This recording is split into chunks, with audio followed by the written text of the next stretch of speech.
আবার কিছু পাগলা স্বামী আছে না নাই, কথায় কথায় ভূত পিটায়, ও বেটা গ্রামের কোনো পুরুষের সঙ্গে পারবে না, খালি বউ পিটাতে পারবে। ও কথা বললেই খারাপ, গ্রামের কোনো পুরুষের সঙ্গে পারবে না, ও খালি নিজের বউকে মারতে পারবে। খবরদার, বউকে মারবেন না, বউকে ভালোবাসবেন। স্ত্রী হচ্ছে ভালোবাসার জিনিস, ভালোবাসতে হবে। সকালবেলায় উঠবেন, ঘুম থেকে যখন উঠবেন নিজের স্ত্রীকে বলবেন আই লাভ ইউ। কি বলবেন রে ভাই? I love you. ও বিবি রে, তোমারে আমি বড্ড ভালোবাসি। আপনার বউ যদি কুচকুচে কালা হয় তবুও বলতে হবে তোমার মতন ভালা গোটা পৃথিবীতে দেখে নাই। বউ খুশি হবে?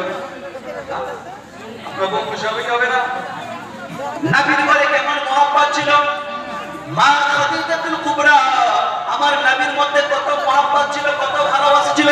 ওই যে ভাই আমার নবীও তো বিয়ে করেছেন, আমার নবীও ঘর সংসার করেছেন।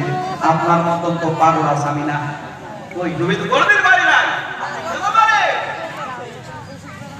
নবীর আদর্শকে ফলো করুন। খবরদার, আজকের পর কোনদিন বউকে পিটাবেন না।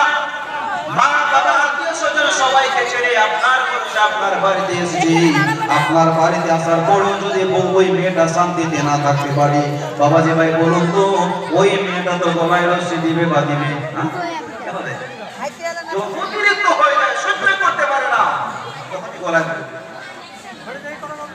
এই জন্য খবরদার, বউকে ভালোবাসবেন। আল্লাহর নবী তো জাহানের বাদশা নবী মুহাম্মদুর রাসূলুল্লাহ সাল্লাল্লাহু আলাইহি ওয়াসাল্লাম দুনিয়াতে আসার আগে মহিলাদের মান সম্মান কিছুই ছিল না। মহিলা হলে চিন্তা মাটির মধ্যে পুঁতে দিত, শুনেছেন? কন্যা হলে মাটিতে গেড়ে দিত। নবী ঘরে এসে সুসংবাদ দিলেন, খবরদার, কন্যাকে তোমরা দত্তক করবে না।